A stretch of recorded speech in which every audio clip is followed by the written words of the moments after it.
What's going on, guys? Welcome back to Pure Evil MMA. I'm your host, as always, Evil Eddie, back in studio here after crazy 4th of July weekend. Crazy events that went down this weekend. Absolutely nuts. My mom went to a Grateful Dead concert. Last time I went to a Grateful Dead concert, maybe I'll tell you guys what happened, but had to get picked up. So with that being said, guys, thanks for tuning in. We're live once again on the YouTube channel, so make sure to go subscribe there. We have so many people listening on iTunes and Spotify, Audible, all that. I appreciate it. I don't know if it's my ugly mug, so I'm trying to get some more attractive people on here for you, since you guys hate looking at me. But with that being said, guys, make sure to follow me on social media, evil_echo on Twitter. It's EVIL_ECCO. And also on Instagram at PureEvilMMA_. Facebook, Pure Evil MMA Z. And if you want my phone number, you can text me at 203-321-3949. And gotta bring this up, man. The one thing you guys gotta know about today's guest is you must follow him, because out of anybody I've ever met before, this guy is one of the most entertaining people I have come across, and especially for that younger generation. If you guys like Ben Davis, you're gonna love this fighter and his content. I'd like to welcome Jared Bear Fiorda to the show. What's going on, Jared? I said the name correct this time, correct? 100%, yes, man. I'm very happy to be here, and thank you for having me as well. Awesome, man. Yeah. So, listen, dude, it's been a crazy week. Before we get into any of that, I really want to talk about some of your content that you have online here. I know that you got a YouTube channel and you got a little bit of an Instagram following as well. And some of the videos are, I've never seen a fighter manage their videos this way. Every single one is entertaining. And there's a couple of them I would like to discuss with you. But before any of that, can you just kind of introduce yourself to everybody? Your fight career and where you're at right now before we jump into everything. And of course, I'm going to be asking a lot more about your fight career. But, between the fight career and then the social media, how did that all start? No, absolutely. So for anyone listening, my name is Jared Bear Fiorda. I'm a mixed martial arts competitor and have been for the last 6 years of my life, since about 2015-16 time. I've been doing martial arts in general for the last 20 years of my life. I run a non-profit gym where we teach everyone martial arts for absolutely no cost. And I actually found myself on social media as of 2020 when the pandemic hit. I realized that there was no way for me to continue to teach people in person because of all the different lockdowns. So I decided to get on social media, specifically TikTok at first, and then moving on to like Instagram, Snapchat, YouTube, Facebook, Twitter, as ways to further teach people martial arts through my content, be it through actual lessons, comedy, whatever it is that would kind of grab people's attention to learn just a little bit more about the martial arts world and help them along with their own journeys. So let's take a look at your Instagram page here as I bring everybody over to the Twitter page. Look at this page here, guys. Some of these are hilarious. Which one, if we're sending people over here, the one that I saw that I really liked, because I do watch a lot of the Bullshido videos. There's a lot of them. There's some on Steven Seagal, the guy from Bloodsport. What was his name? The guy that beats something Doe or something Doe. You're so close. Frank Doe or something. You're so close. So it's like Frank. We know who we're talking about here. It's like Frank Deux or whatever his name is. So I watched this crazy YouTube video, right? And it went in on all of the facts that he got absolutely wrong. Like at the end of the movie, they bring up this thing, and it's like he beat like hundreds of fighters, like knocked these dudes out, went undefeated, and then it's crazy. And for the generation that doesn't know who he is or Bloodsport, I'm sure you know who Steven Seagal is.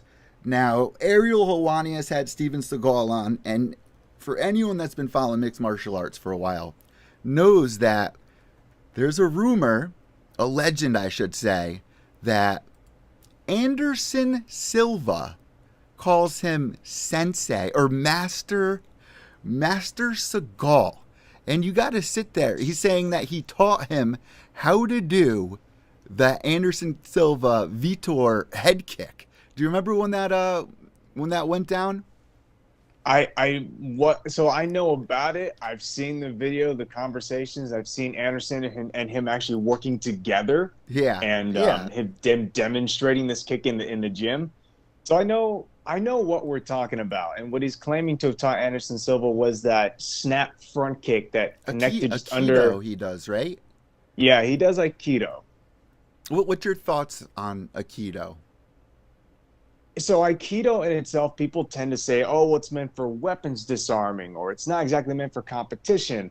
But as we all know, the world of MMA is probably the most realistic form of fighting we're going to get outside of just a random brawl in the street where anything goes.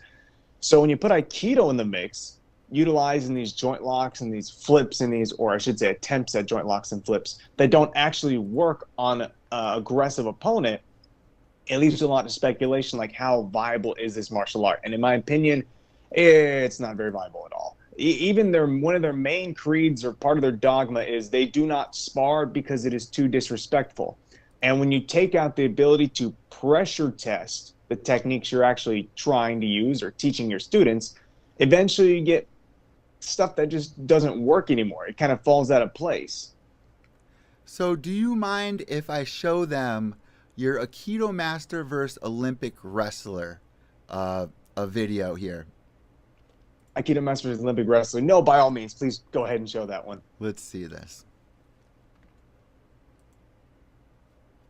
Between an Aikido master and an Olympic wrestler? And the answer might surprise you. If you're an Aikido master, that is. Because Aikido's gonna get dummy smashed. It's gonna be so bad it has to be added to the Geneva Convention. Like, this matchup is never allowed to happen again. Because as someone whose content I always appreciate seeing on this platform says, it ain't a war crime the first time. And whoever sanctioned this kind of matchup is definitely committing one of those.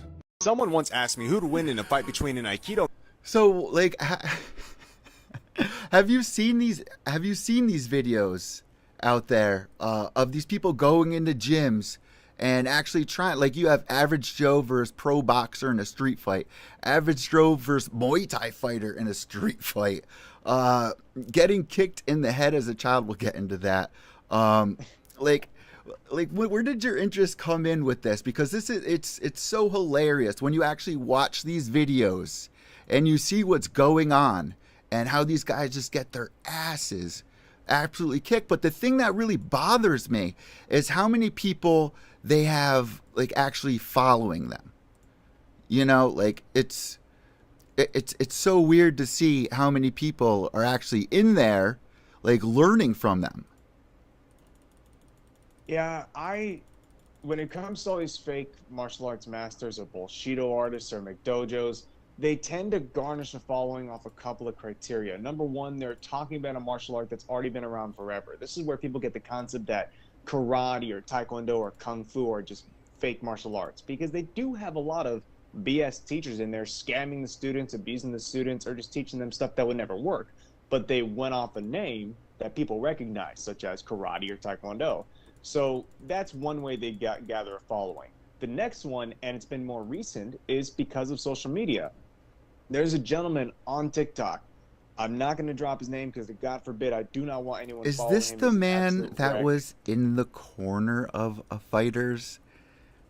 And he does the videos on how to not get shot? No.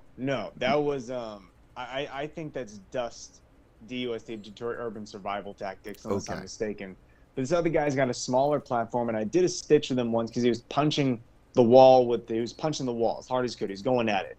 And basically, I told people that, hey, this is not only detrimental to your hands, it won't yield any kind of conditioning that is viable for combat sports or self-defense long term. You are just creating micro tears in your bones and your muscles and joints, and you're going to eventually ruin your hands. So, yeah, please.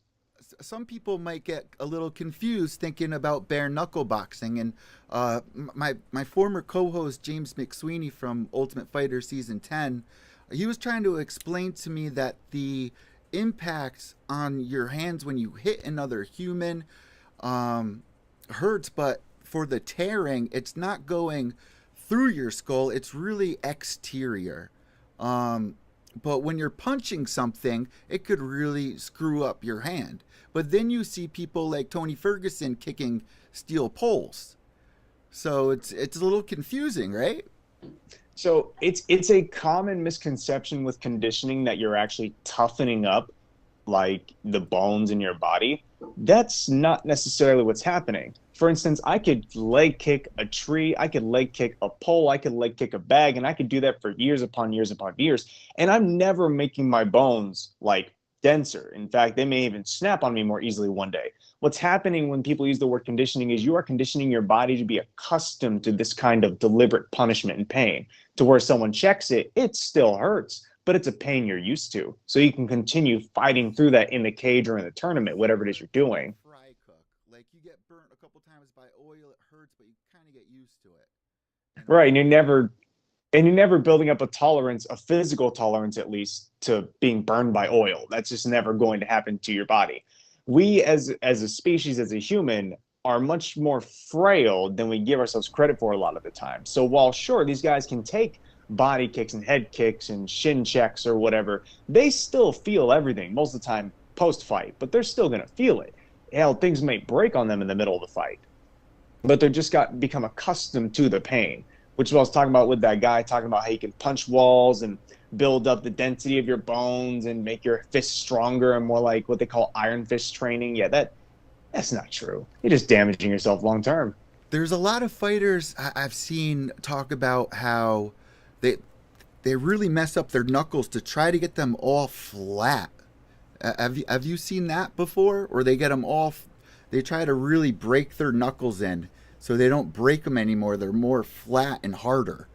I think Tony Ferguson does stuff like that as well, which, don't, he's kind of a different kind of a person altogether. He doesn't get hurt doing that, but he can trip over a wire and get the fight called off. You know what I mean? It's just wacky. Yeah, with that concept, that is not what I'm used to. I've been punching things for 20 years. My knuckles are relatively still in alignment. They're not completely flat. What I tell everyone is you want to make sure you punch with the first two. Now, there is an argument for the next three instead of up here. But the way I was taught and the way I've looked at it is there's that forearm bone running directly from your wrist down to your elbow that connects to these first two knuckles right here. That's your reinforcement and what I always encourage people to hit with, because that's the least likely thing to break. Hell, with these bottom three, you have the risk of a boxer's fracture where that pinky knuckle is going to shoot right up into the palm of your hand. Or sorry, the back of your hand. So that's another thing I want to try and teach people so they avoid doing is hitting with the wrong knuckles, let alone flattening them out. That's a new one on me, actually. So I remember in first grade, they taught us not to tuck our thumbs. Do you remember when we used to tuck our thumbs in like kindergarten? We didn't know how to punch. So yeah. when you're saying if somebody's getting into a fight, let me ask you this. If somebody's getting into a fight and they've never fought before, they're in a bad situation. We've seen a lot of kids get bullied in school. How would you tell them to react? Should they get back and put one hand forward, one hand back? Should they just what would you say a kid could try to do in that kind of a situation? Should he try a stance? Should he what should he try so he doesn't get as hurt? If you're in a situation where you can physically run. Like if you have no martial arts training, you have no fight training, there's no way that anything I'm going to tell you right now or that you'll catch in a movie or even a one-day trial at a gym will ever give you that you can utilize immediately.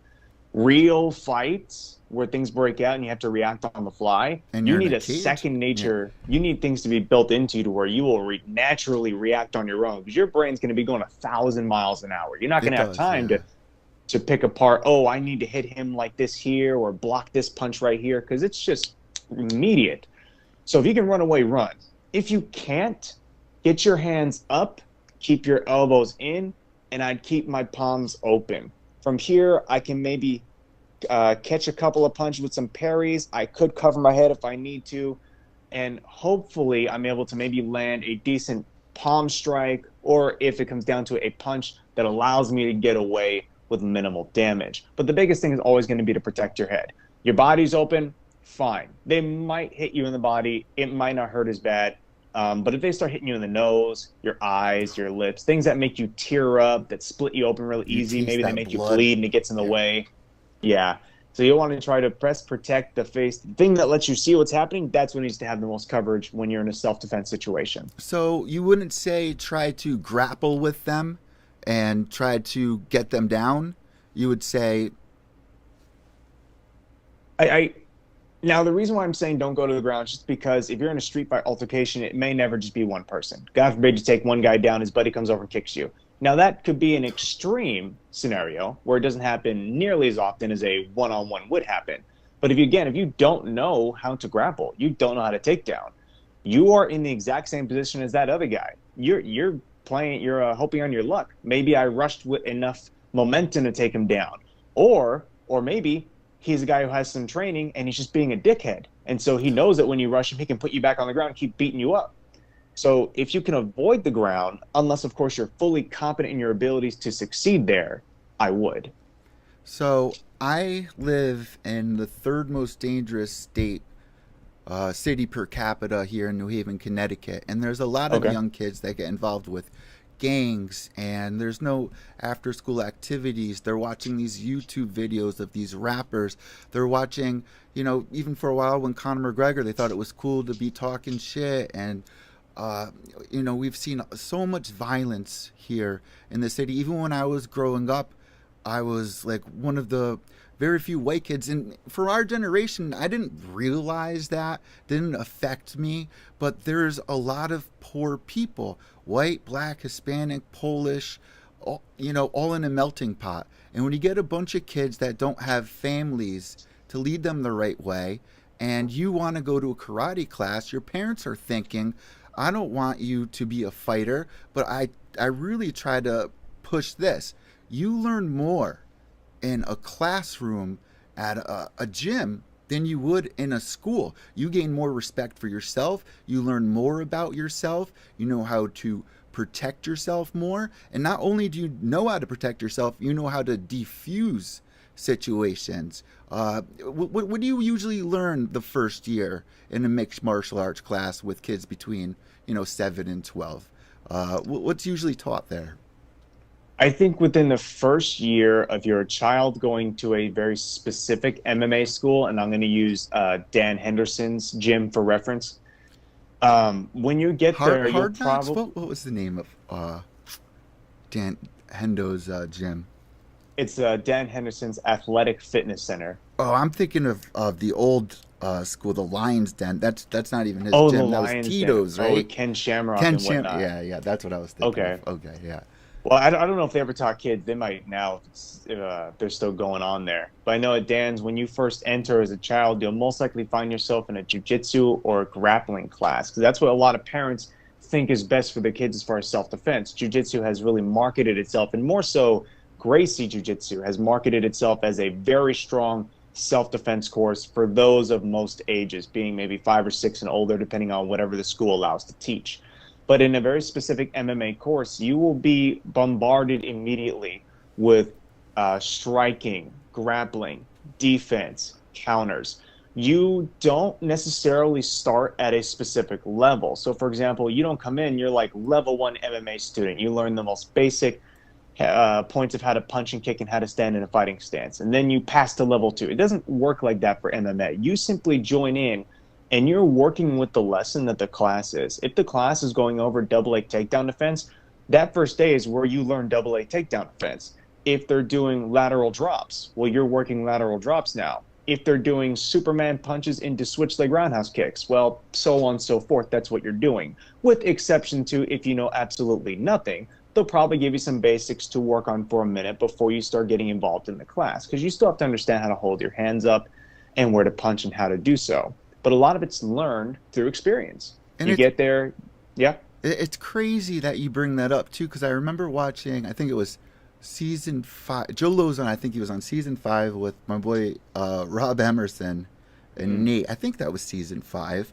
And he wasn't even really familiar how to hold his hands up. They put the basketball there, and he was practicing with the basketball over here. So it's just so weird how people learn how to, stances and stuff, and it's always evolving. We've seen kids now that are coming up that didn't just learn wrestling, didn't just learn jiu-jitsu or judo or just this or that. What did you start with? I started with Taekwondo back when I was 5 years old. Okay. And from there moved into jiu-jitsu, kickboxing, Muay Thai, wrestling, and boxing. But definitely started with Taekwondo, and for many years. And it was only doing Taekwondo that. there, correct? Yeah, Back in the it was only Taekwondo. That's how it was when I was a kid. And they had the karate schools, and we just thought karate was everything. You know what I mean? So when you saw Taekwondo as a kid, what did you think it was, and what did it turn out to be? Well, I didn't know. When I got into Taekwondo, it was because my dad passed away and I developed some anger issues when I was 5. And I started to, I was acting out in school. I was punching other kids and teachers were not liking me. And so my mom got advice from a friend and threw me into a Taekwondo class because that's just what was available right in the area. Wow. And I knew nothing about it. I didn't understand what I was doing there other than what the instructor at hand taught me. And the first thing I learned was how to stand in a fighting stance, how to throw a punch, jab cross, a front kick, a roundhouse kick, and the rest was history. But I had zero expectation. I don't even remember knowing why I was there, honestly. I just remember showing up one day after school and thought, this is fantastic. I want to keep coming here and hitting stuff. But it also taught me, and this is an important lesson for anybody, it taught me that regardless of what I think of someone physically, anyone could kick my ass. And so I need to stop being a little dickhead as a kid and stop attacking other students, because I'm going to hit the one kid who is sick of me, and he's going to be a lot better than I am at that point. Yeah. It's almost like, you ever seen Napoleon Dynamite? Yeah. and Rex Kwon Do, he's like, Peter Pan over here, take my wrist, break the wrist, walk away. It's just like, when I was a kid, I was just petrified of, getting beat up. I remember I got mugged as a kid, and I immediately ran away for my football. They tried to beat me with bats. I said, I'm not getting beat with a bat. Take the football. I'm out. You know what I mean? And I feel like a lot of kids now are more into mixed martial arts, and you're seeing a lot more violence now than I really believe we saw as kids. Do you agree with that? I think I see a lot more secondhand than I do firsthand. For instance, when I go live or when I talk to the people on my social media, they always ask me, hey, what could I have done differently in this fight? Hey, how do I fight this guy? Hey, this guy's been bullying me for a while. Hey, I want to know how to defend myself. I'm just worried about someone fighting me. And I'm getting dozens of those messages every single day. So it's a very consistent, at least concern for children today, for these young men and women. It's more concerning of violence. They think that it's just going to happen, or maybe someone has threatened them with violence, and so they think they have to have some kind of physical way to either attack them first or protect themselves in case something happens. And more power to them to learn martial arts and defend yourself. Yeah. But I definitely believe that at least the concern for violence is much higher than before. Especially with gun violence. Now, let's get there. If somebody is trained, right, and approached a fighter with a gun, would you run away, or would you try to disarm him? What would a MMA fighter probably do? A smart MMA fighter, when approached by an assailant with a loaded gun pointed at them, is going to do one of two things, and that is we are going to hightail it if the nature of the situation allows for, or we are going to give you whatever it is you're asking for, assuming it is not our lives. If you want us to go somewhere with you, you're going to get hurt. You may kill us, but you're going to get hurt because we're not going with you anywhere. That's stupid. Anyone who tries to move you just wants to hurt you somewhere else, but they don't want people to hear it. But I've got a very nice wallet. It was a sponsored wallet from Ridge Wallet. I love it. It's beautiful. Ridge Wallet. Hell yeah. Shout out Ridge Wallet. Shout out Ridge Wallet. If someone who knows that comes to me with a gun and says, give me your wallet, he can have that and the contents. I can replace it. I can get cards back. The $2 that are attached to it won't matter to me in the long run. But when it becomes about my own personal safety in life, that's when I would attack back. Because at that point, if I'm going to die anyways, I might as well go out fighting. There's no sense in not. But contrary to both those things, if an opportunity arises for me to get away, let's say I'm in a car and I can drive, or maybe he's distracted, or I can, very risky, but possibly punch or knock the gun out of his hand, I'm gonna dip quickly. I'm gonna leave as fast as I can. No sense in continuing the altercation post that moment. Now, the reason I bring this up is because there's a lot of people who may not be able to afford going to classes, and you have a lot of content on your Instagram. You know, what is the purpose of sparring? We got a couple of basic fighting footwork. After you slip a jab, easy uppercut setup. And you know, kids at home, they like watching this kind of stuff. You got to watch the right people, though. You know what I mean? But there's some other things on here that I want to talk to you about as well. You got kicked in the head As a child. As a child, what went down there? How did that happen? Well, being in Taekwondo, being with a bunch of headhunters, I was kicked in the head a lot. Yeah. But the specific moment I'm referencing, and at least when I'm talking about it in my head, I was going for a red belt, which in my school is considered an upper belt, and that required me to spar 2 black belts at one time, albeit they're grown men. They're not going all out because I was probably 12 or 13 at the time. But one of them I was going with one-on-one in the first place. I had my hands down. He gave me a good kick. He folded his toes back and kicked me with the ball of his feet right in my cheek. Wow. And it was more painful than damaging because it was the first time I experienced a kick like that, especially from someone who's so much bigger than me. So it was a very interesting experience. But the point of that video was to tell people that going through the experience of getting kicked, getting hit, was more of an eye-opener than a deterrent. It didn't make me more violent. It didn't make me want to hurt the guy because he got me. It made me realize, oh, wow, this could really suck if someone decided to full force kick me in the head and I'm not paying attention. Yeah. Basically, the video is to tell you that violence can happen at any point and to anyone. So you're better off avoiding it than getting involved because you don't know what the other guy can do.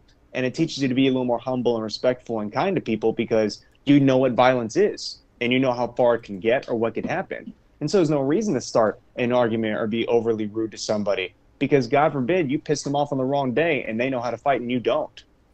So you have a video right here. It says, winning a fight with no training. Yes. You want us to play this really quick? Because I thought this was a little interesting here. Tips for winning go right ahead. Never had any combat training. Build your cardio. You want to know what's free in life? Running. And running, or what we in the industry call road work, will greatly increase your endurance for fighting. But Bear, you hate running. With a burning passion, but I have martial arts training, so this isn't about me. But let's say you also can't stand running. What do? Literally anything that makes you tired. You can swim, ride a bike, hike up a mountain, it all takes you to the same place, which is the ability to last longer in a fight than that drunk bastard over there at the bar. Because after 30 seconds of Hail Mary shots, he's gonna feel like muddy feces. And that's before you even start hitting him. Tips for when... Have you tried comedy at all, man? Because you're absolutely amazing at all of this.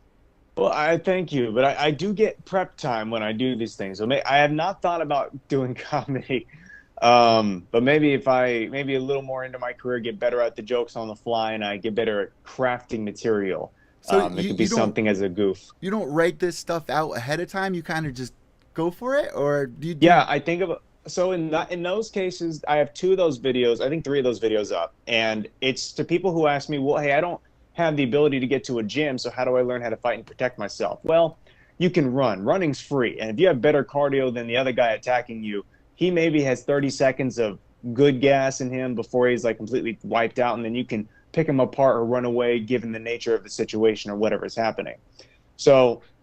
But for that concept, I thought, I know it has to be hilarious in some ways. I want people to laugh and enjoy what's happening. If I just stand there and tell them, can't go to a gym? Run. It's free. That's boring and maybe a little bit, I can't think of the word, but a little bit too crass or rude. So I'd rather give them something they can enjoy while it's happening. So imagery comes into play, using the backgrounds. A couple of jokes here and there will come in. I couldn't hear exactly what I was saying, but I do remember what I was doing out in my little recording area. And so it's just, I do think a lot of the words and stuff on the fly, I'll say it 3 or 4 different times. I don't like how it sounds. I'll switch it up, go to something else. My neighbors think I'm insane, repeating myself 25 different times. But yeah, I don't always write down the material. I'm more likely to write down things for a YouTube video if it's something specific, but even more regularly my reaction videos. I just right off the cuff. That's funny that you say that because it's a perfect segue into what I was just about to get into. You have a YouTube channel, Hmm. uh, Bear Fiorda, and I actually saw that you do a podcast. You just spoke with one of my favorites, Diego Sanchez. Yeah, me and my girlfriend Summer run a show called Behind the Scenes, and it's got 6.5 million listeners, and it talks about everything to do with Wow. the entertainment world. It's either Hollywood, modern events, political entertainment, or stuff like this where it's martial arts or maybe even WWE wrestling. Entertainment world in general is what we cover, and so we were lucky enough to have on got Diego Sanchez, especially just after he had broken away from Joshua Fabia and that whole kerfuffle Can we there. talk about that? Can we talk about what did you bring that up to him? So we did not, at the time we had him on, it was post their separation. We Okay. initially had invited both of them on the show to discuss what's going on in their lives and why they think they're getting the hate that they are. But just prior to that show, they separated. So we no longer had the option to have both of them on.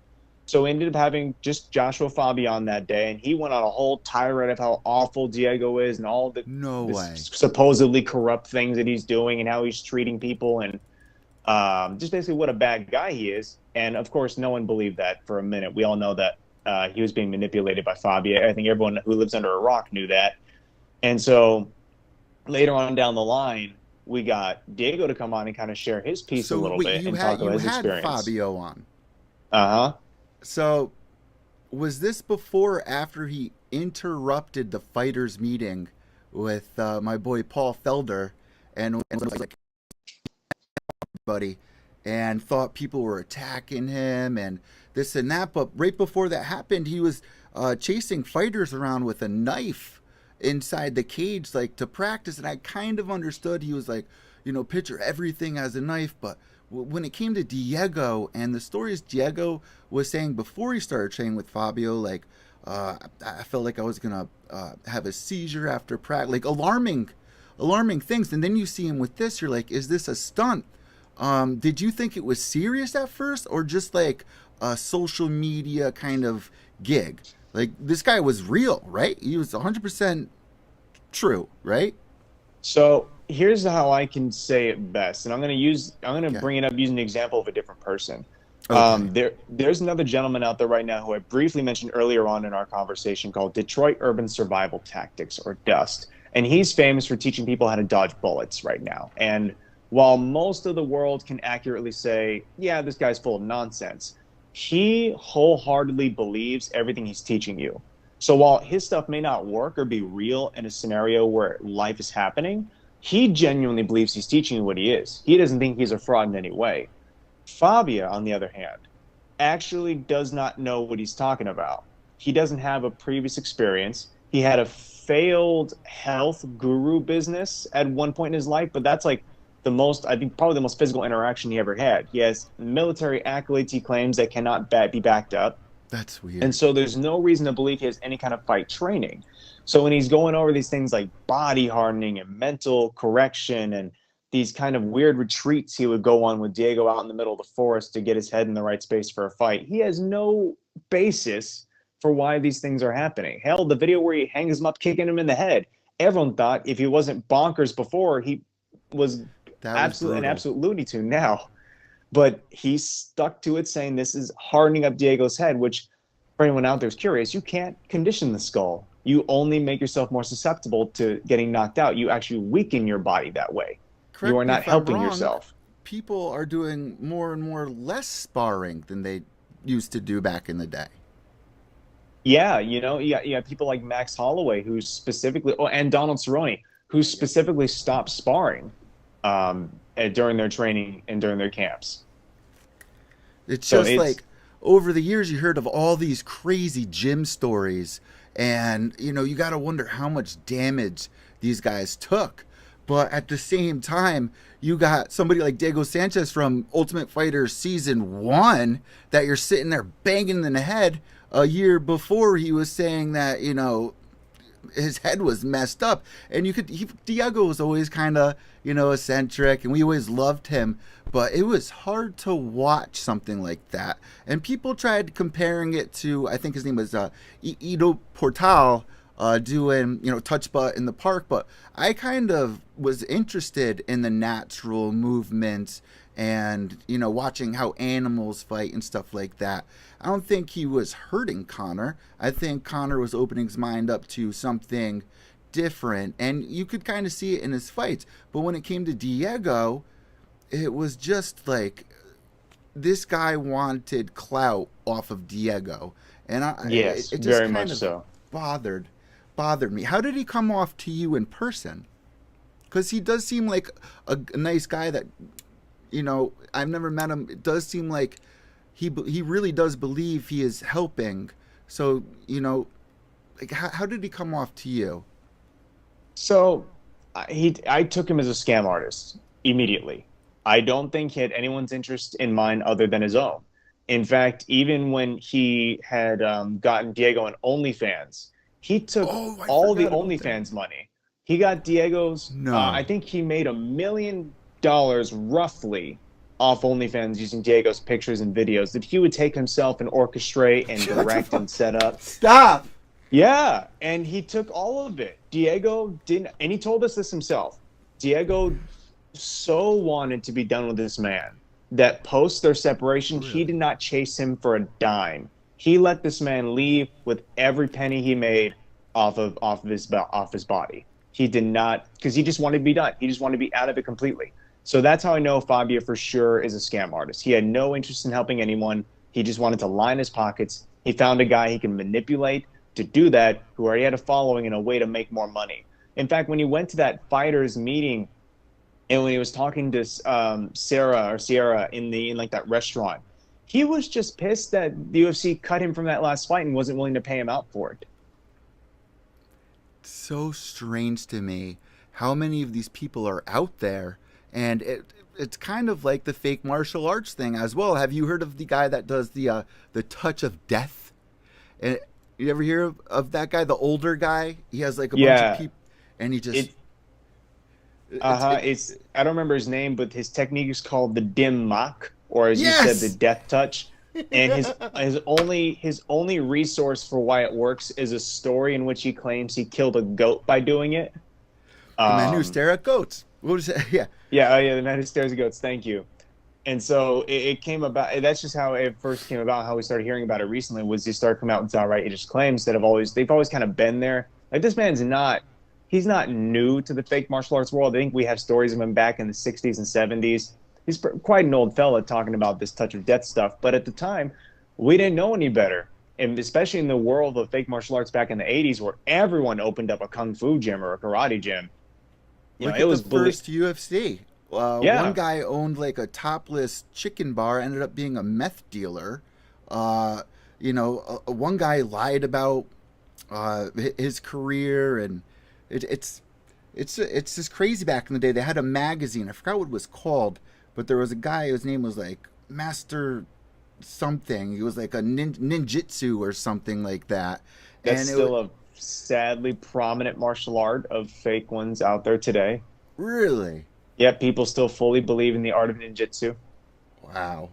It's quite comical to me, but when it comes down to self-defense and people who actually need to be trained, and I sit there and I watch, there's a kid, and I've interviewed him a bunch of times, who now does a thing on Instagram where he confronts these people, and he goes into classes where they're teaching these things, and he'll start like go in there and be like, try it on me, and he'll shut them down, and people get absolutely outraged about it. But there are 20, 30 people there watching and listening and believing all of this stuff, which is, out of control. And in this day and age where you have Jake Paul boxing, and you have, Nate Diaz wanting to leave the UFC, it all started with McGregor versus Mayweather. How do you feel about mixed martial artists going over to boxing? Because to me, it just feels I have a lot to say about it. You say what you're gonna say, and then I'll say what I am, because I just feel fighters don't get paid enough. They're not respected enough. I feel like Jake Paul, I didn't really like him at first, but he's speaking up about fighter pay and what they deserve, and it's just sad to see a YouTuber be able to pay them and then get knocked out. It's like you're going, and my little brother is gay, so when I say this, don't come at me like all crazy guys, but it's like going gay for pay in a way. You know what I mean? I'm going to fight this guy so I can make a ton of money, but it might ruin my career, and I feel like it's heading in a positive direction, as silly as it is. So first question, what do you think about all of that? What did you think when Mayweather McGregor went down? Did you think it would get to this point? What are your thoughts on all of that? I really thought it was exciting to watch that fight. I loved the idea that Conor, being a prominent MMA guy, could really go in there and beat the brakes off this top high-level boxer, one of the best to ever do it, and got really damn close. Yeah. Unfortunately, wasn't able to pull it off in that last round. What were you scoring scoring in the 10th round. What were you scoring it? Because the judges didn't score a round for him. I had him winning a couple of those rounds in my book. I actually had him with the first 4. Out of the 10 you. rounds they went, I had him for the first 4 rounds. I thought he was the more dominant, active fighter. He started to get a little bit tired, and you can see Mayweather's stance actually change. He started to dig his heels in a little more, had a bit of a higher, tighter guard, and he was better able to stop Conor's significant strikes that way.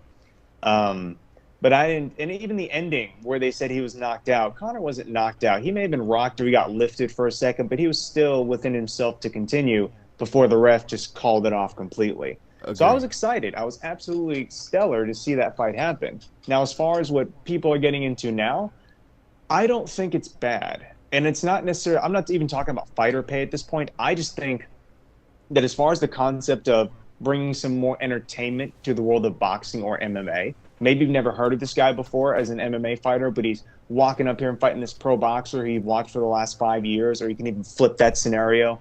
And it brings more attention to both sports, which I think is great. Boxing, as a lot of people have been talking about, has been kind of on the downturn for a while. It still makes a ton of money, but it's not the in thing. It's not the hip martial art fighting style that people can go and compete in now. So this is a way to kind of bring some limelight back to those competitors. But it gets so weird because I was speaking with Jimmy Smith about this. Obviously, Jimmy Smith from Bellator and his commentary. And he was basically saying to me, you want to see the best of the best fighting one another. And when you see everyone was trying to get in there, Francis Ngannou versus Fury, yeah. How do you think that one would have went if it went down? I kind of think Fury would beat the brakes off Ngannou in a boxing match. I don't think Ngannou's boxing is up to par with that level. And it's not say he isn't a great striker. He'd certainly outstrike the fuck out of me or anyone else I'm aware of. But yeah, I don't think that he would have beaten Fury, or at least not the way he believes he would have. Maybe if they got him to agree to a smaller gloves limitation, or maybe inside the cage, something that plays into his advantage, but not in a boxing ring, not with the conventional gloves, basically you can't. A boxer works his entire life to become a master with the hands. An MMA guy works his entire life to become the best jack of all trades. The problem with that is you're still not a specialist. So if you decide to break away and go to a boxing match, or go to a Muay Thai match, or go to a jiu-jitsu or grappling match, you may be really, really good, but are you the best of the best? No, because you haven't put that time in, and it will show when you face off against one of those guys. We've seen the best in the world, at least in my opinion, especially for females. Zarina Bars, who's a Muay Thai fighter, she beat Chris Cyborg for the first time when Cyborg was trying to do Muay Thai. She's had some of the most amazing fights out in Amsterdam. I've seen her live at Lion Fight, cage side a couple times. Great girl. And, she tried coming into mixed martial arts as a Muay Thai fighter, and she gets taken to the ground. Everyone tries to exploit that. with Valentina Shevchenko, who grew up as a Muay Thai fighter, to see her recently trying to grapple, it's just absolutely crazy. You need time to learn how to do that. And when it comes to mixed martial arts fighting boxers, I wish the boxers would try to, come over here and do that. And I'm not talking about James Toney from years ago, but this is what Jimmy Smith had to say to everybody in our interview. At the ring, at least right now, if you want to see his magic, check him out in the UFC. See what he's great at, and that's the thing that's been killing boxing recently. It's making a comeback, but what's killing a lot of boxing is the best aren't necessarily fighting the best. And when you look at, the 147-pound division, welterweight was essentially which was the weight they fought in. You have Keith Thurman, you have Errol Spence Jr., Floyd Mayweather. Of course, he's retired, but so many great names in that weight class. And the idea that you want to see Conor McGregor get in there and fight again when, that's not, he's never going to be number one. He's never going to be a contender. He's never going to make a career out of it. He's never going to be a consistent name in boxing. Let's have the best face the best in boxing and in MMA. With that being said, the offers on the table, we just saw Nate trying to fight Jake. We see a lot of boxers and MMA fighters going back and forth. Is that something that you want to see, or do you think that you should stick here, or is it just a money grab? What's going on here? So I'll never tell anyone to stay in their metaphorical lane. If you want to switch it up, dude, go for it. You have the best time of your life. And if the money's right, look, I love UFC and I love MMA, but this is a career. I need to make money and survive. So if there's a better avenue for me to do that, but I can still continue to keep punching people, shit, why not? Let's take that opportunity. I chose MMA because it's what I've been learning, having done multiple martial arts. But if someone comes up to me with the contract saying, hey, on the side, if you want to do this boxing match for 500 grand, and I'm on average making 75 grand, I'm going to take it. Why not? It's fun for people to watch. It's some additional money. No harm with that at all. But it's definitely more of a money grab. This is not something I would continue in. It's not something I imagine any of these guys continuing. Kamaru Usman's not going to abandon the welterweight belt to go fight Canelo and whoever else comes after him. That's not going to happen. He'll stay in the UFC until he retires and maybe pull an Anderson Silva on us and do a little bit of boxing after the fact. But it's going to be a one-off. It's going to be for money, and it's going to be for more hype. It's going to be to try and boost their presence in the world. Do you want to know what my theory is? Sure, let's hear it. So like you were just saying, boxing was dying for a while. After, Conor kind of fell off, Ronda fell off. When ESPN signed them, it's like, shit, we don't have any superstars. They're trying to build the superstars back up. They're trying to work with each other. You have all these new young kids. I've done a couple interviews with some very popular kids on Twitter, and I was like, when's the first MMA fight you watched? And it was like 3 years ago, and they got like 30,000 followers on Twitter right now, and it's like, wow, man, that's badass. But it's like, there's a new generation here, and I feel like both these sports are trying to help one another because, we need one another, really. And it's really growing like crazy. But when you see someone like Jake Paul out there at first, I was like, what the? But he's speaking up about fighter pay. It's the ESPN era. These fighters aren't getting paid what they deserve. It's, like I said, the ESPN era, and the champions aren't happy with what they're getting paid. They're going to go fight a YouTuber and get more money. Like, they have so many sponsors on the octagon, but you can't have any on your shorts. I remember one year Cowboy Cerrone was asked to take his American flag off or something like that. Matt Mitrione was asked to take his Adidas sandals off. It's like, Danny was even like, I don't want sponsors on the shorts like Condom Depot. But yet, before a main event title fight, Amanda Nunes has to sit there and listen about the new Netflix movie for 30 seconds before like a huge fight. What are your thoughts on that? You think fighters should have sponsorships at least? And like, why not? I don't remember the reason why they cut sponsors from the ability. Yeah, it was the Reebok deal, and that part of that deal was the UFC fighters who went to compete on those events would get a $5,000 bonus. That's the Reebok bonus, and that was not great for a majority of them, because a lot of them would make more money off their own individual sponsors than the $5,000 they got from Reebok. Now, I don't know if Venom has sweetened the deal. I don't know if it's gone to 10 or 15, or if it's still 5 or less. I don't really know what their situation is, but I do know they're paying the UFC for that spot. That's the bottom line. UFC may have reached out, or maybe they reached out after the contract with Reebok ended, but they, one, or got in contact with the other and said, hey, Venom will pay a large sum of money to be the UFC sponsor, or to be the fighter's sponsor.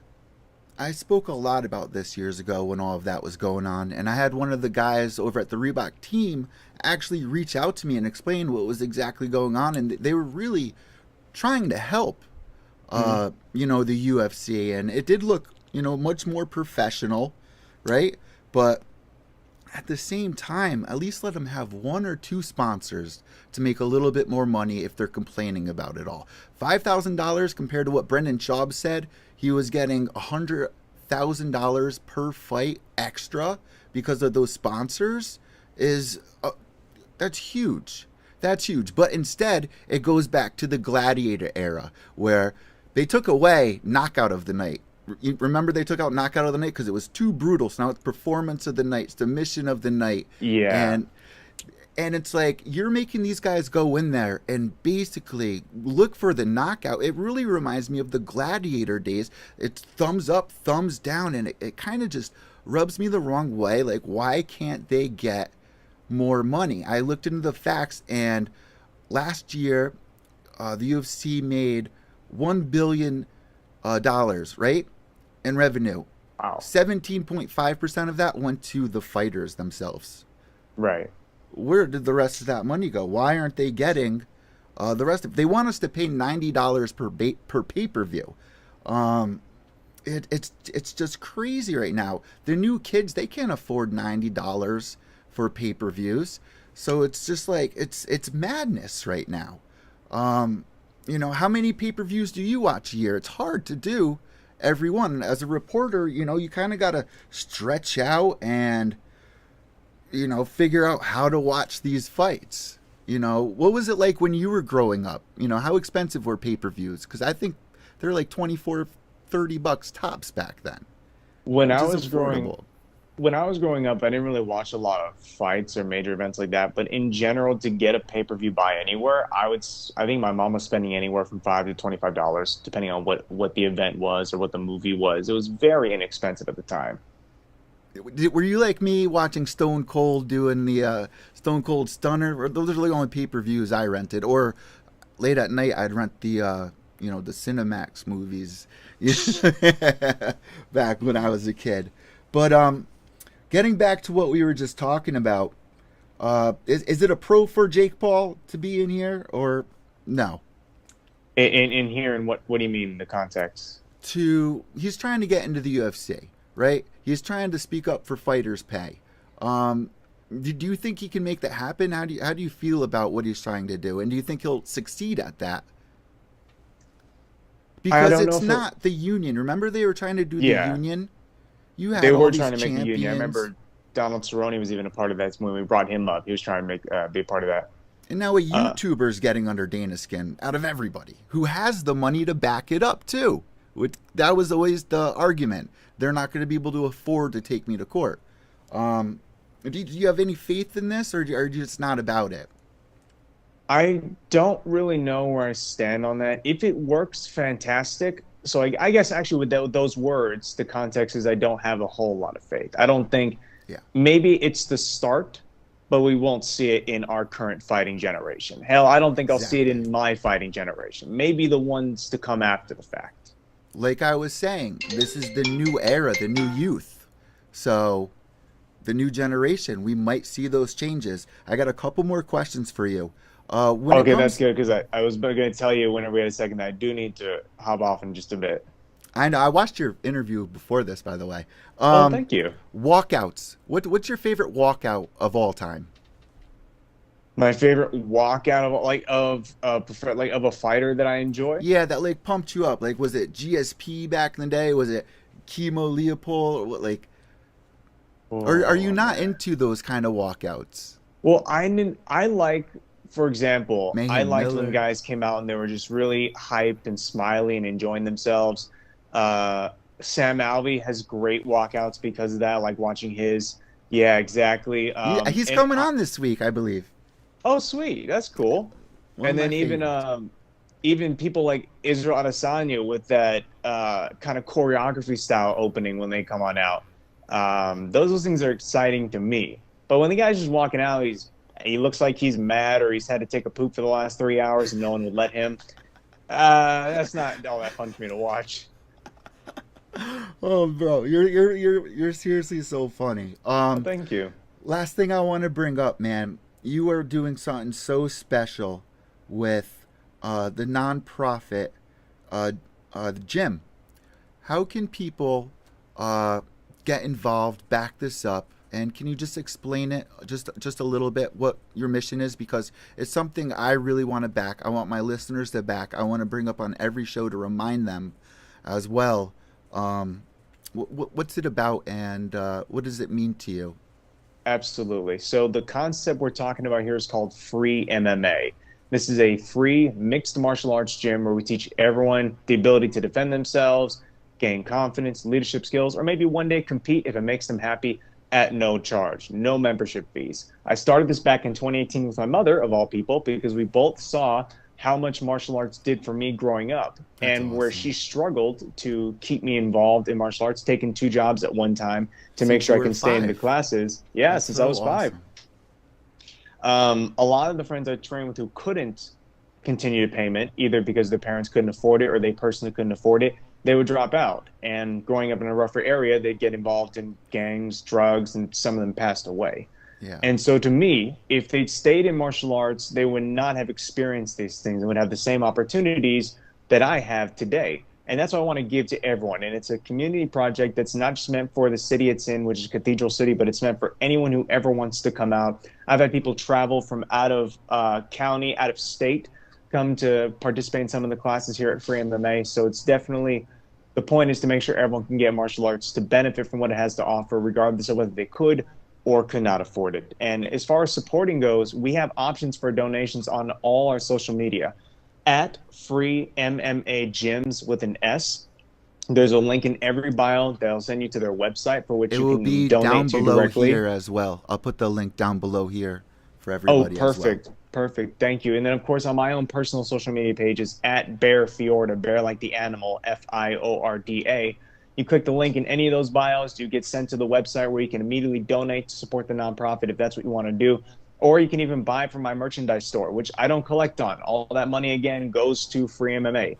Pretty much anything I make on social media goes to supporting the nonprofit. You know what? I'm going to make an announcement right now. I have a new merch line coming out. I will donate 30% of all my sales to your organization. So Thank you. Expect that to be dropping July 6th. I'm going to have that up by this weekend. So I'm going to tag you in it. What we like to do at this point in the interview, if you have any shout outs, social media, anything at all, the floor is now all yours. So absolutely, I just want to say thank you again for having me on. This was so much fun. I love the questions, the banter. This was perfect. The biggest things I want to talk about, again, are just my personal social media, at Bear Fiorda. Get live updates on any fights, content, live streams, and, of course, at Free MMA Gyms, and the websites and links of both of those pages in order to go and donate to the nonprofit itself. And where can we find the Diego Sanchez interview? Is that on your YouTube channel over here at Bear Fiorda, or where is it? There is a video up on Bear Fiorda where the link in the description does have the actual interview, but it's more of me talking about it. If you want to catch the full interview easily, you can go to voiceamerica.com. You'll click on our personal channel. It'll show Summers and my face. It'll say behind the scenes. And from there, you can scroll through the different airings of shows that we've had on, including, most prominently, Diego Sanchez. Awesome. Thank you so much for joining me here on Pure Evil MMA. I'm going to have the link up down below. I wish you nothing but the best. I would love to have you back on the podcast soon to talk a little more about how you go about creating some of your content, and maybe we can do something in the future. And like I said, guys, links down below. Thank you so much. Remember, without evil, there's no purity. And last but not least, can you just say your name? And you're listening to Pure Evil MMA. My name is Bear Fiorda, and you're listening to Pure Evil MMA. Thanks, Bear. I'll talk to you in a little bit. God bless. Yes, sir. And thank you for all that you do. Seriously, man. It means a lot. Well, thank you for having me on to talk about it. God bless. All right. Bye-bye. There you guys go. That was a great interview. A very, very important interview that I really wanted to do for you guys. And I didn't get a chance to start talking about our top 3 news stories of the week. Let's jump into it.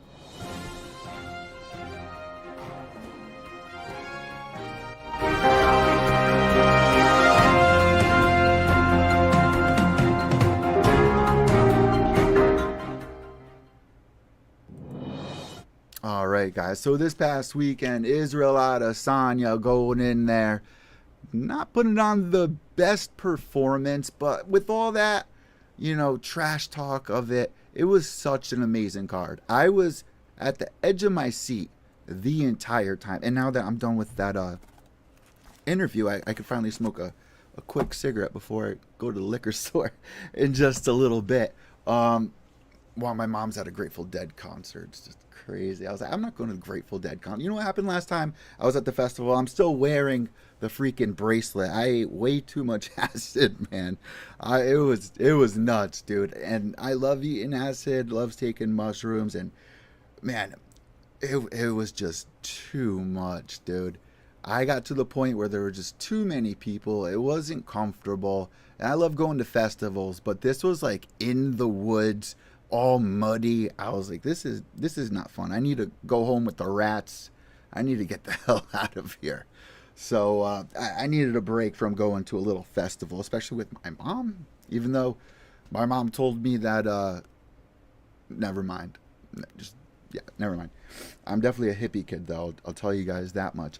But yeah, UFC 276 going down here this past weekend. Man, the way it started. Let's start with this. Freaking Jessie Jess getting her arm snapped. Absolutely snapped. And where the freak did I put this? I had the whole card set up for you guys. UFC card. Come on. Wrong one. That's from like 4 years ago. Sorry if you guys are... Oh, that's another older one. Maybe we're a little further up here. Where are we at with this? Once again, apologies. Let's just go back to the other one. Or you know what? Let's go to my Twitter page. We can actually go to my Twitter page right here. Boom. Right to my bookmarks. Let's do full page. Let's get it, man. So I guess we'll just start tweets of the week about this event before we kind of get into it.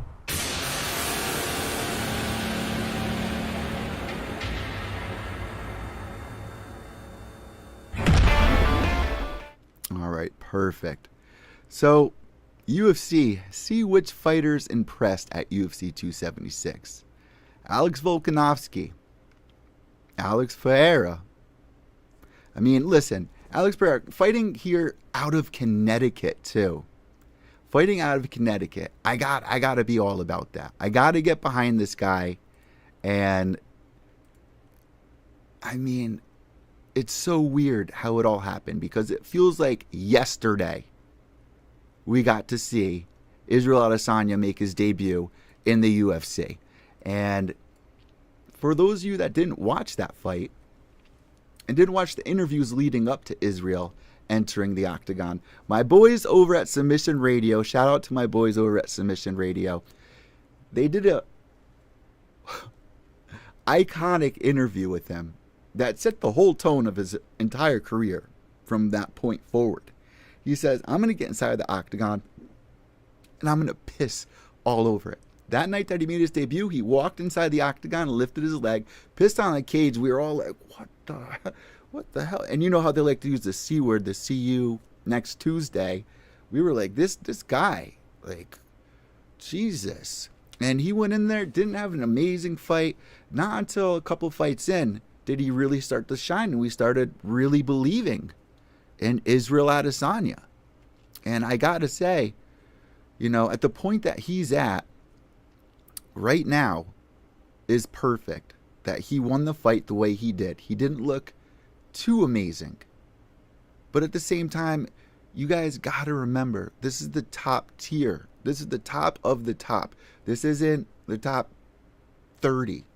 You are fighting the best of the best time after time, 5 rounds every single fight until you lose your momentum, lose your flow.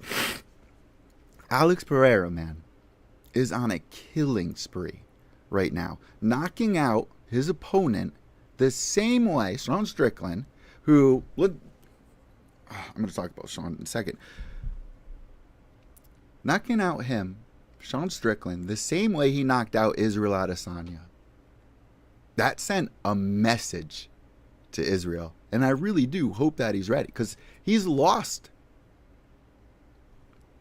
to Alex twice. And there was a video there was a video that just came out here on oh man, where is it? It just came out today, where it's a video of Israel Adesanya getting knocked out, right?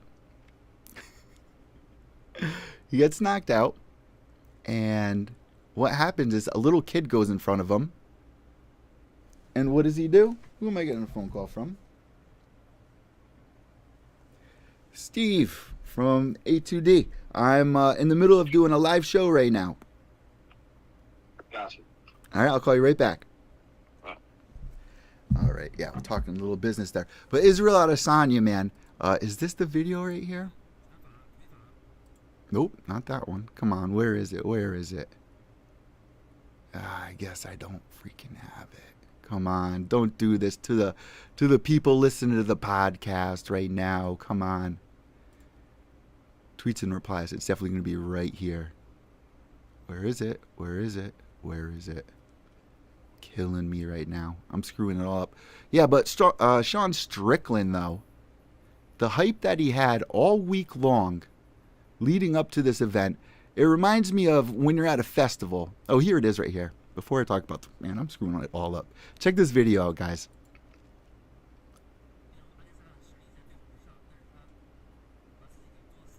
Did you guys see that little kid go in front of Israel Adesanya and just do the Nick Diaz?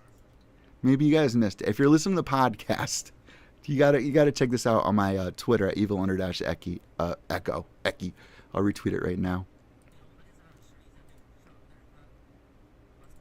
Look at this kid. Out in front of him. That kid needs to be in the corner next time. Bring that kid into the corner for their upcoming fight. That has to be the next fight for Israel Adesanya. I mean, what else do you do? It couldn't have went more perfect. It reminded me of Francis Ngannou's knockout of Alistair Overeem. Once that happened, the hype is there. Don't you dare give him another opponent. He just fought a top 4 contender. Huge rest for Sean Strickland, by the way. I think he was really overlooking this opponent. And listen, Sean Strickland brought so much heat this week. Everyone was loving it. And I would have loved if it went either way. Sean Strickland is just a beast. He's been doing it for so long. He had all the energy. But it reminded me of, you go on a 3-day summer vacation, right? You're so pumped the first day. You do your media interviews. You talk to everyone. You're just having a blast.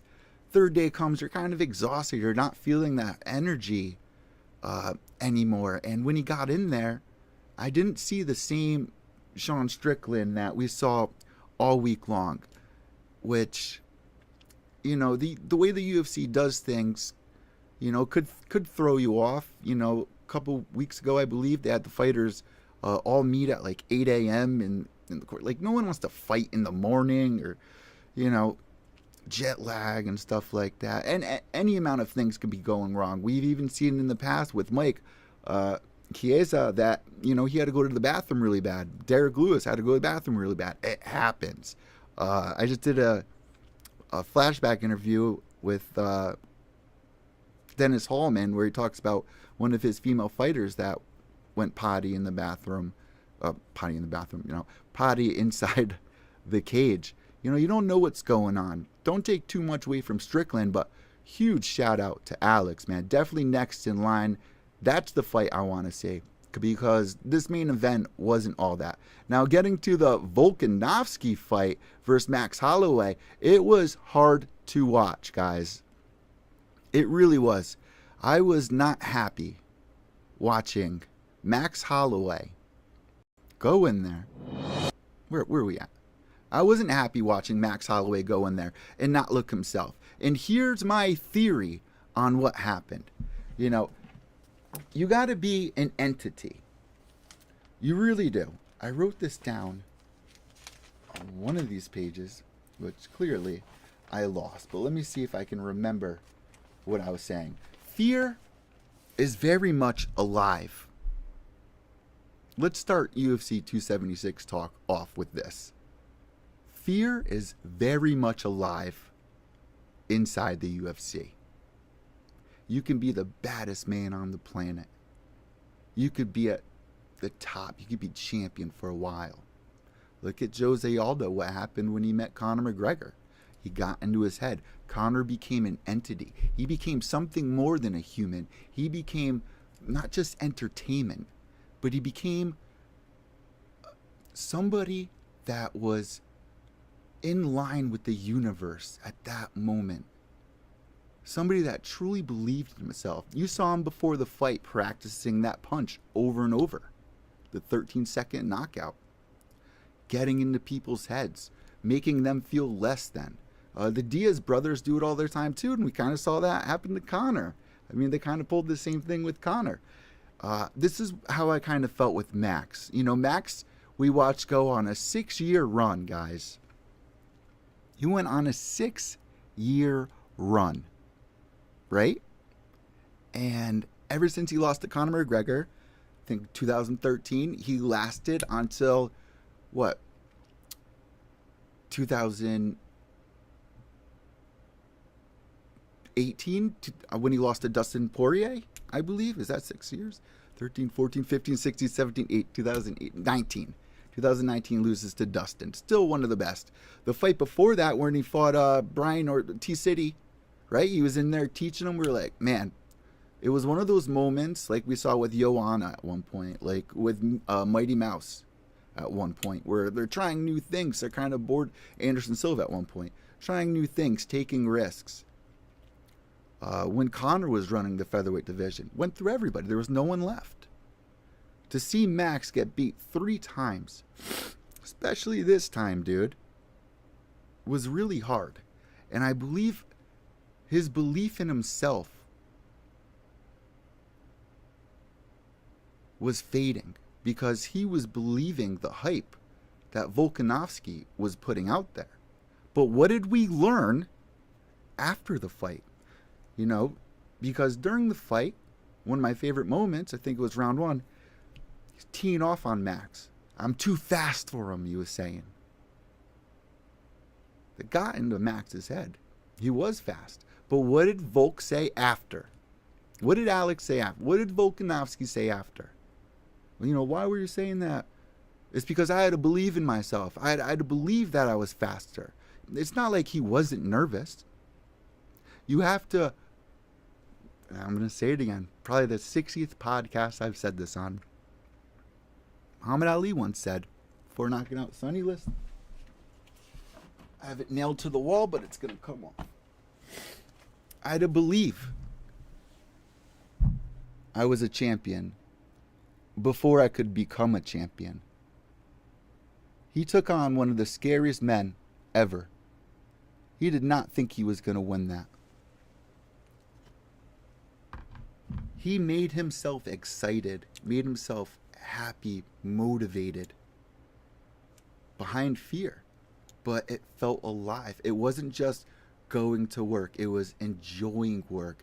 And at the same time, getting healthy, feeling better, your body being physically fit, your mind going and making yourself just happy, and you feel right. And it's happened to me in my career at a couple points where, you know, I've made videos, vlogs, and after I was done editing, I cried. I was like, man, this is just so awesome. This is so fun. This is what I want to do with my life. This is what makes me feel alive. This is what makes me feel like, you know, the man I always wanted to be, the man I've always been, but never found my place in the world. I was never accepted here, there, or there. But when I do this, I feel alive. I learned so much from the fighters and this and that. For Max, he was there at one point. Volkanovsky in there saying, I'm too fast for him. He's too slow. He said that because he needed to make himself believe that. It's true. You know, even my therapist, you know, when I get depressed and I don't want to get out of bed, I have to realize just getting up, going in there, brushing my teeth, there's one small victory. Okay. Going upstairs, eating a nice healthy breakfast, another small victory. Every action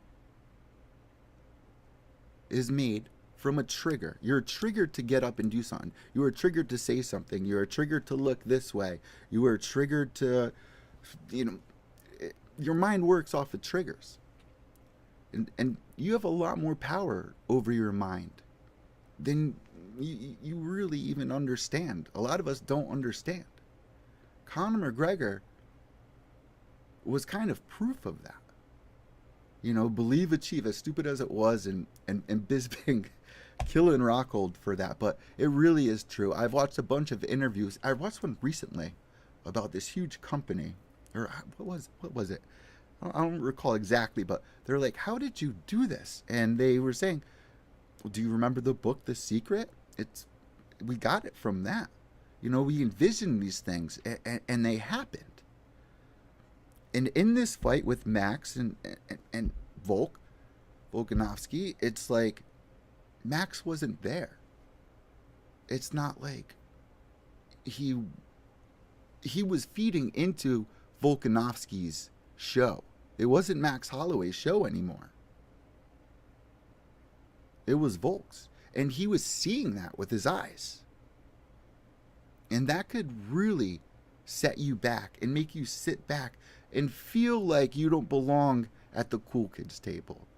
And to see that happen to Max Holloway was heartbreaking. It's the passing of the torch, though. Max is still young, but we've seen the passing of the torch over and over again. It's so hard. Look at Jessica Evil Eye. What did I do with my freaking slideshow here? You know, Jessica Evil Eye on top of it all. Going in there, I was seeing the crowd boo her.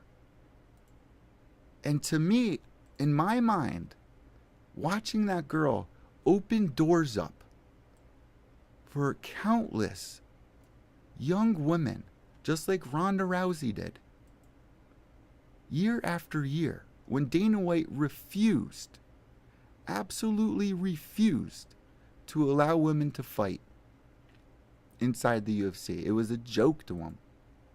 He did not want them fighting in the UFC. She paved a path for a lot of young women to get to where they're at right now. And it's hard to watch somebody like her, somebody like Cowboy Cerrone, go in there and retire. Seeing, especially Cowboy. You know, we don't have many WEC champions left. Rockhold, I guess, right? Who else? Jim Miller leaving too. It's just so sad. Last fight on his contract. And the guy's just been a killer. And the UFC, all they care about. You know what's weird to me? How they have the Dana White's Tuesday Night Contender Series. They sign this one, that one, the other one, and the other one, right? And then they cut like big names. Like, I would still love to see Yoel Romero in there. It's just hard, man. But for Macy Barber, that was such a huge win. And it was perfect. It was the perfect passing of the torch. You can say Jessica Evil Eye was a gatekeeper, you didn't like her, but man, back in the day, I loved Jessica Evil Eye. The photos she would take. Oh, and by the way, I guess she's got an OnlyFans now. As well, I put a photo up for you guys if you're watching the video cast. She's got an OnlyFans, which I want to check out. I've never been on OnlyFans, actually. It's kind of crazy. Even Luke Rockhold said he's got an OnlyFans where he just sits there and cooks, kind of like Volk is right there. But it's weird because I've said this before. When a fighter retires, they don't know what to do. We watched what happened to BJ Penn. He lost his mind. We watched what happened to Mayhem, my idol. It's very difficult when a fighter focuses their whole life, knows one thing, and that's fighting throughout the best years of their life. And now they're close to 40 and they have to figure it out, and they have to figure out a way to retire. They go work 30, 40, 50, 60, 70, 70. They're not going to retire until they're 70, 80 years old if they can find a career. And I know kids out of college that can't find a career. I got a broadcasting school. I have to start my career by scratch. And I'm 10 years in, and I'm not going to retire off of what I'm making. I'm making nothing. You know, I make a couple of bucks. A shout out to Megaphone.fm and Age of Radio for giving me the sponsors and stuff when you tune into the audio podcast. But for fighters, man, it worries me because there's a lot of brain damage happening, and it's not being taken care of by the UFC afterwards either. They don't even care to help take care of a select few that need it. Like Tim Sylvia, that dude needs it. He broke his arm and acted like nothing happened in that fight. Like he didn't break his arm. Like, help that man out. There are fighters from every promotion that helped build MMA, helped build every promotion. At least help them. They told Forrest Griffin and Chuck Liddell that they would always have a job forever with the UFC until they sold for $4 billion. Now they can't afford to pay. There's no use for them? What? You're going to be making him do the Periscope Live after shows? Like, what is going on? It's 2022. I know I've talked about this so many times, and to see somebody like Cowboy who fought so often, I mean, he's got something good going for him. But, you know, Jessica Evil Eye, you know, there's a lot of fighters. You don't know what's going to happen. You just don't. Also on this card, can we talk about the eye poke? And I really want to know what you guys think about this eye poke, because it's getting our Evil Eye of the Week.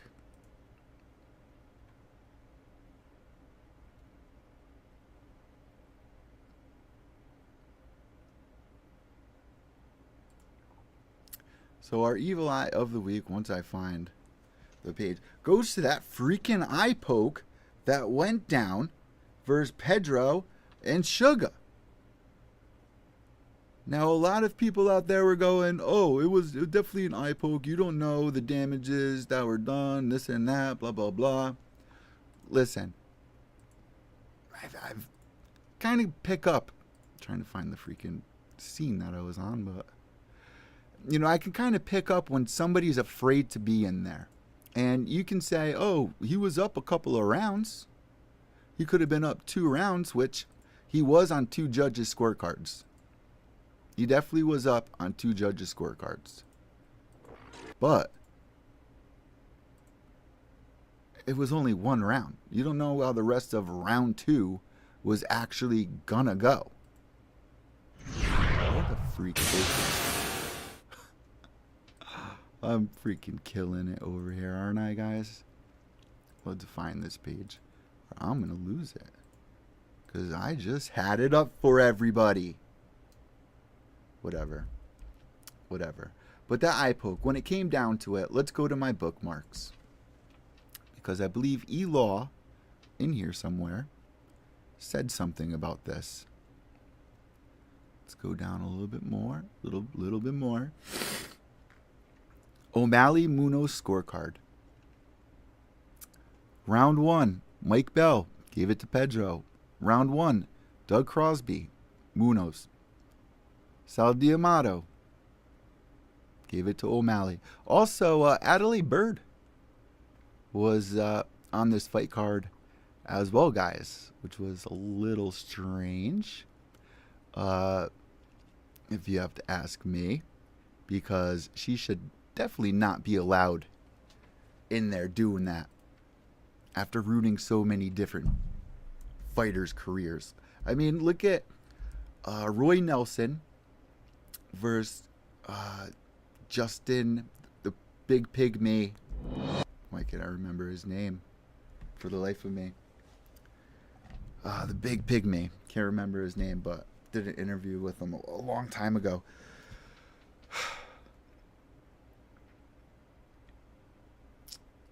I mean, Sugar Sean O'Malley was doing so well at the end of that second round, if you ask me. He landed a couple of really nice shots. Yeah, Pedro landed a couple of really nice leg kicks, and I gotta say that the crowd was really trying to manipulate by booing at Pedro for doing that. They did not want him to do that because they knew if he did that, it was kind of cheap to win over Sugar, because that's kind of his weak spot, right? And then you see people like John Jones wrestling a wrestler, out wrestling an Olympic wrestler. That's like what you want to see. You don't want to see somebody kind of take the easy way, but at the same time, you want to win this fight. You want to win the money, or else you're only getting half. You know, if you're getting 15-15 and you lose, you're getting 15. If you win, you get 30. Or you can just go balls to the wall with Sugar and get 50K. But we look back at that eye poke, right? And it looked like it just grazed the inside. And I shared photos on Twitter of fighters who had fingers through their eyes. Like Verdum. Look at Matt Mitrione. I thought when we were watching that fight with Matt, I think it was against Travis Brown, it looked like his entire eye fell out of his head. When I saw that, I screamed and like gagged, because I thought his eye was out of his head, like on some Kimbo Slice video type shit. And he like fought through it. How many times have we seen it happen? Bilal Muhammad, it happened to. That did not look painful. They gave him 5 minutes, or they're giving him time. I mean, Max Holloway, they didn't even stop it for Max. The cut on Max Holloway's freaking eyebrow, you could fit the whole Q-tip in. The whole Q-tip was in his head. And they got the bleeding to stop. I just don't get it. And he was saying he got poked in the eye before that. I got to rewatch it for the third time because originally I didn't think he did, but then I think a little before that he actually did. But it wasn't like a real eye poke. His fingers were extended. Didn't seem like it would really affect him. And then he sits there like this when the doctor comes up. All I see is black. With his eyes closed. Somebody pointed that out to me. I thought it was hilarious. With his eyes closed, he said, all I see is black. I want that to be the opening of this podcast. You know, I got to make a new intro for Period of MMA with a really nice song and some quotes from some of the interviews, and especially that one. All I see is black. And then comes in for Pure Evil MMA. Hey guys, it's Paul Felder. You're listening to Pure Evil MMA. Hey, it's Mayhem Miller. You're listening to Pure Evil MMA. Hey, it's Valentina Shevchenko. Hey, you know, I gotta do that. Why haven't I done that yet? Absolutely out of my mind. Yeah, man. So I really think he took the cheap way out of that fight. I think he was nervous that he was going to lose. I think he got hit pretty hard by Sugar. And he was just shook. He didn't want to be there. He wanted nothing to do with it. That's what I saw. And I never come at fighters because I'm just giving you my opinion from watching this sport and doing media and learning about media and for over 20 years, 23 years, 7, I'm 33, 7, 8, 9, 10, 11, 12, 13, 27 years, 27, 28, 29, 30, 31, 32. Holy shit. 27 years I've been watching. What? Wow. 27 years I've been watching the UFC. and learning about broadcasting, I just realized, which, wow, I'm old. I just turned 33, but that really freaks me out. First time I was on the radio, first interview I ever did was with Stone Cold Steve Austin. The night the beef started, too. I interviewed him at KC 101 here in Connecticut, and I would love for them to find the archive of this interview. Stone Cold Steve Austin talking to a little evil Eddie in an interview. I interviewed him. I got to stay home from school as a kid. I think I was in 3rd or 4th grade. And, you know, my dad's best friend worked at KC 101. And I was just obsessed. We would go to the movies every weekend. And he would do, you know, the recaps on the movies if this was good. He'd bring me every weekend, bring me in the studio and show me things. And I was just obsessed. I got on the radio multiple times. I won tickets to concerts. You know, I had a blast. First interview I ever did was Stone Cold Steve Austin. It's been 27 years I've been doing this. So even though I don't come at fighters, I do feel like I should be respected of my opinion. I've interviewed thousands of fighters. I trained when I was younger. I was on all the all-star teams. I played baseball. I was, you know, fucking captain of the football team in high school for the defense. Till I tore my meniscus, which I give a lot of credit to people in fighting when they tear their meniscus and that thing makes that pop noise and it gets stuck. My leg was stuck up like this for 6 or 7 days before it would relax. And I had to have surgery on it, man. And it scarred me. I didn't want to like bend over too much. That sounds a little weird, but yeah, man, think about all these fighters, the surgeries they go through. You know, you look at Anderson Silva breaking his leg and being able to come back. That's a lot. You got to give him a lot of credit. But to be poked in the eye and then quit, it wasn't even a bad poke. And they said he left on a stretcher in an ambulance. So I really do hope it's not that bad. I don't have any update for you. If you guys have any updates, please let me know. Because that's what here in the state we call shook. He was a shook one. No disrespect to him. I would love to talk to him about that. But I got to know what you guys think. Also, we got to talk about another fight. What other fight are we going to talk about here? Well, what other fight than Robbie Lawler versus Bam Bam? Guys, Robbie Lawler has been doing this thing for 20 years. He missed prom night. Or what was it, Robbie? Or was it me? No, it was Robbie. He missed his prom night. I think he was 18 years old and had a live fight the night of prom. And he showed up for the fight. Imagine how mad your girl would be. I hope his girl went with him to support him, but man, I wouldn't want to fight. I'd want to be grappling with my girl all night afterwards. You know what I mean? It's prom. Robbie Lawler has dedicated his life to mixed martial arts. And a lot of you guys may not even know this. The diehards do. Robbie left the UFC for a while. You know, the WEC days when Nick Diaz knocked him out. When Nick Diaz wasn't known as a knockout artist, going in there going, I'm going to do it. Knocked Robbie Lawler out. Absolutely brutal. Definitely go back and watch that fight. But Robbie, you know, like Arlovsky, came back, made a resurgence. We had, you know, Rory Mack 2. What was that? UFC 189. Best night ever. Ever. You know, that's what I love about mixed martial arts. That's what I love about the UFC. We are witnessing history. These past 10 years, guys, we've witnessed so much history that will forever be embedded in how this sport grew and became what it is now. And don't think for a second that you didn't have anything to do with it. Because the one thing about mixed martial arts that's different than any other sport, we came up on the internet, in the forums, guys. We would talk to fighters. We would get it. Back in the day, I can't even tell you. It was awesome. You would have fighters check. It was just crazy. We'd set up fights on the underground and stuff like that. Oh, man. I should get some old school fighters to talk about the OUG, but Twitter plays a huge role in setting up a lot of these fights. The Twitter beefs, what fans want, what fans don't want. We really manipulate a lot of things that happen inside the UFC, inside the PFL or Bellator. We really do. I really hope you guys understand that. We play a part. And it's kind of messed up that these fighters can step in there and get the shit beat out of them, but they get hurt by words online. Like Rashad Evans was saying, I made fake parody accounts because the words would get under my skin. But yeah, you go in there, get punched in the face, knocked out.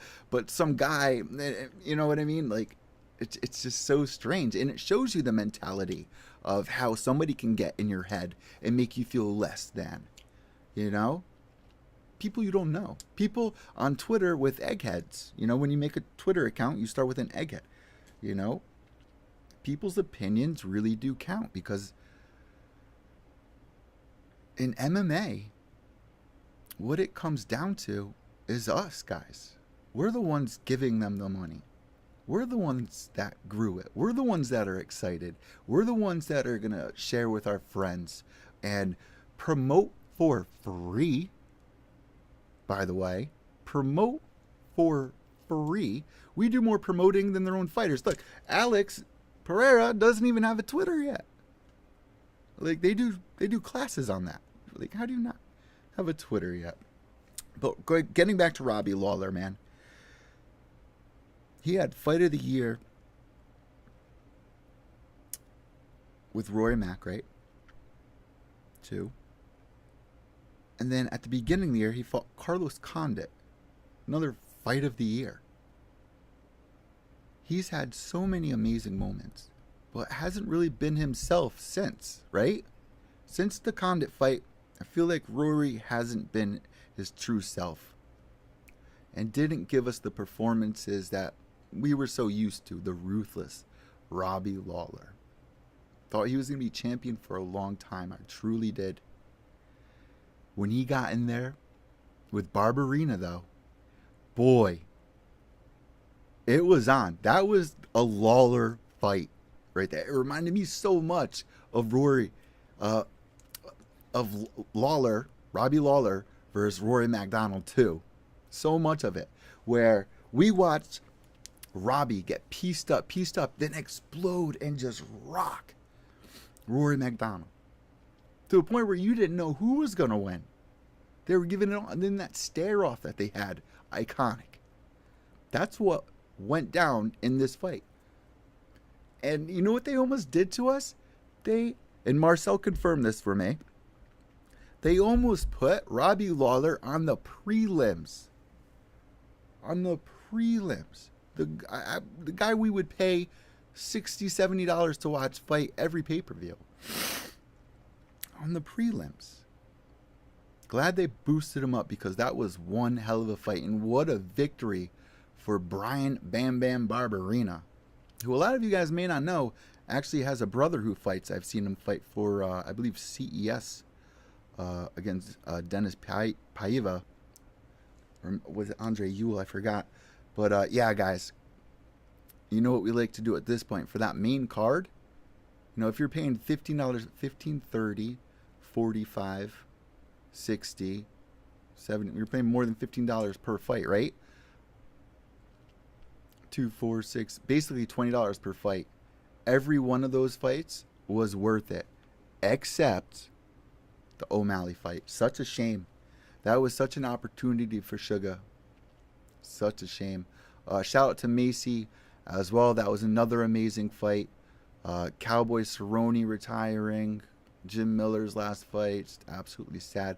Jessie just getting her arm broken. So if we got to rate this card, guys,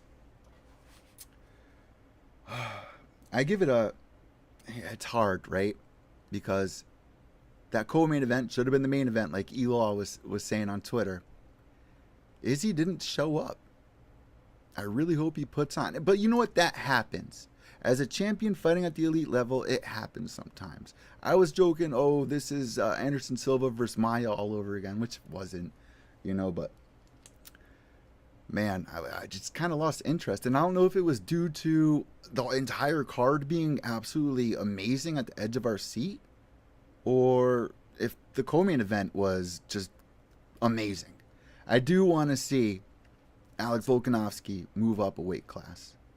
He needs to. Come on, let's do that. Let's do Volk versus Connor. Let's do that. What would you guys like to see is the real question. Let me know on Twitter, evil_echo. That's EVIL_ECCO.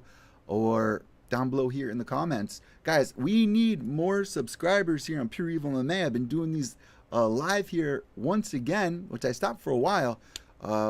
We're trying to get to 4,000 subscribers. So please give us a thumbs up and subscribe. Turn that notification bell on because we're killing it on iTunes, Spotify. I'm getting paid $15 a week right now, which may not seem a lot, but it's pretty big. Once I wasn't getting paid, I just started figuring out like the ads and stuff, and now I'm making $15 per episode basically, which is pretty decent. Also, new merch coming out. I'm getting distracted here. I give this a 7 out of it. We'll remember this pay-per-view by the end of the year. I'm going to give this an 8 out of 10. 7.5 out of 10, 8 out of 10. We'll see how we feel in a little bit. But there's definitely some fights on here we'll remember for a long time. Especially the Volkanovsky fight. And what's going to happen to Max now? Where does Max go? We're going to have to wait and see what happens. I'd like to give a shout out to the UFC camera team as well. I don't think you guys realize how hard of a job that is. Switching camera angles. This absolutely amazing. Walkout of the night, easily Israel Adesanya. But it would have been even better if he got the knockout. So we'll see what happens next, what he brings to the table. With that being said, guys, I'm Evil Eddie from Pure Evil MMA. I want to thank my guest, and you can follow him at Bear, Fiorda, on Instagram, Twitter, and I'll have all the links down below. So Jared Bear Fiorda, great conversation. Go give him a follow and definitely check out his content. Some of my favorite. And I'll let you guys know as soon as we get some of this merch up. That being said, guys, this is episode 434, I think. I'm Evil Eddie. Remember, without evil, there's no purity. White knuckles till the end. Behave yourselves.